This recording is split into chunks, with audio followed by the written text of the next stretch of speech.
नमस्कार, आप देख रहे हैं PB24 न्यूज़ और PB24 न्यूज़ पर खबर जनपद लखीमपुर खीरी से। रविवार को अपने निर्धारित भ्रमण कार्यक्रम के अनुसार प्रदेश के उप मुख्यमंत्री केशव प्रसाद मौर्य राजकीय हेलीकॉप्टर से जनपद खीरी पहुंचे, जहां डीएम दुर्गा शक्ति नागपाल, प्रभारी एसपी नेपाल सिंह, सीडीओ अभिषेक कुमार एवं जनप्रतिनिधियों ने पुष्प गुच्छ देकर उनके जनपद आगमन पर स्वागत एवं अभिनंदन किया। कलेक्टर पहुंचकर डिप्टी सीएम केशव प्रसाद मौर्य ने जनप्रतिनिधियों की मौजूदगी में जनपदीय अधिकारियों के साथ प्रशासनिक बैठक लेकर केंद्र व प्रदेश सरकार की जन कल्याणकारी योजनाओं की समीक्षा की और संबंधित को जरूरी दिशा निर्देश दिए।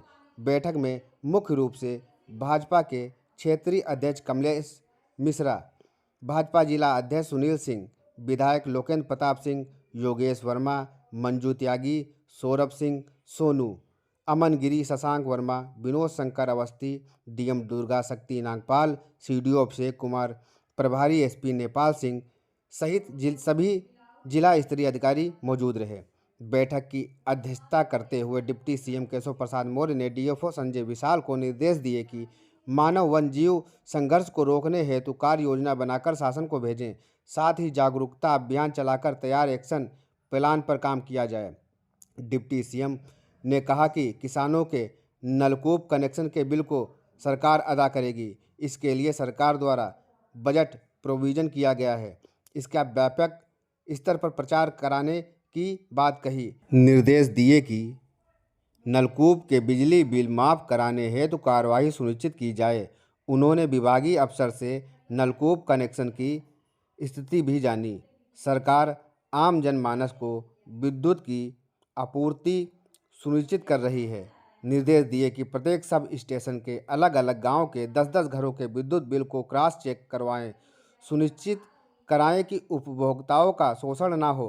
कलेक्ट्रेट में प्रदेश के उप मुख्यमंत्री केशव प्रसाद मौर्य ने उपस्थित जनप्रतिनिधियों, डीएम, सीडीओ की मौजूदगी में 5-6 रोगियों को शोषण किट, 5 70+ व्यक्तियों के आयुष्मान कार्ड, विश्वकर्मा योजना के 5 लाभार्थियों को टूल किट का वितरण किया।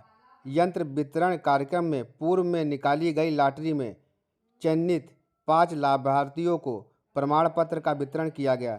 साथ ही 5 प्रधानमंत्री आवास योजना ग्रामीण के 5 लाभार्थियों को चाबी प्रदान की गई। साथ ही डिप्टी सीएम केशव प्रसाद मौर्य ने बताया कि दुधवा के लिए एयर सर्विस की शुरुआत होने जा रही है। लखनऊ से दुधवा के बीच लघु विमान उड़ान भरेगा।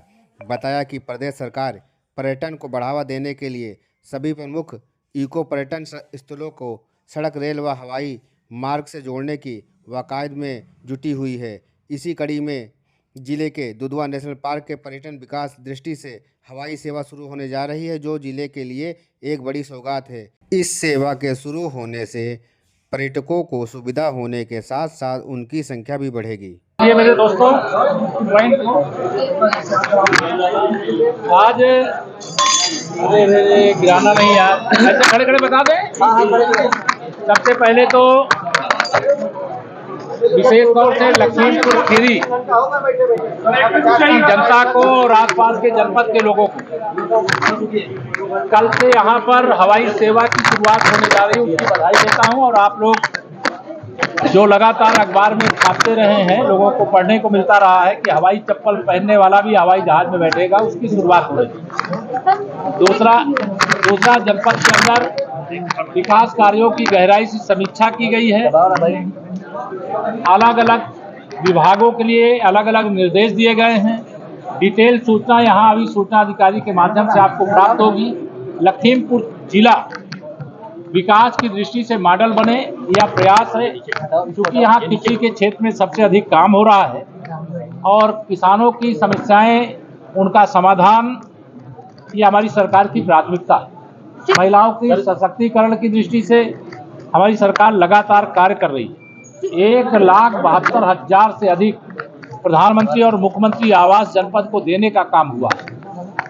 धान क्रय की दृष्टि से 147 सेंटर खोले गए हैं और वह सही तरीके से खरीद करें, इसके लिए माननीय जनप्रतिनिधिगणों के साथ संवाद करके जहां कोई समस्या उसका समाधान करें। हमारे हर घर नल से जल योजना के अंतर्गत कई गांवों की शिकायत थी कि वहां पर पाइपलाइन डालने के बाद उनके गांव के रास्ते खराब हैं, तो 10-10 गांवों को एक स्पेशल टीम बना करके सर्वे कराया जाएगा। जो जिला हॉस्पिटल है, कुछ महिलाओं वाला जो बन रहा है उसमें कुछ अधूरा काम है, उसके लिए एक अलग कमेटी बनाने के लिए निर्देश दिए गए हैं।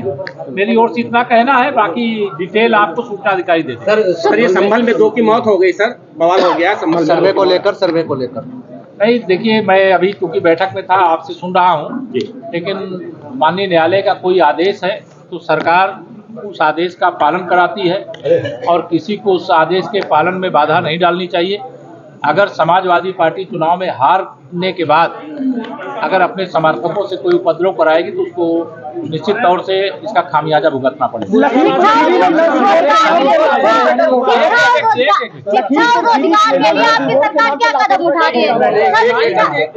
शिक्षा और रोजगार के लिए आपकी सरकार क्या कदम उठा रही है जिससे प्रदेश रोजगार का आमदार है, कमल का फूल रोजगार की गारंटी है, सुरक्षा की गारंटी है, सुशासन की गारंटी है, विकास की गारंटी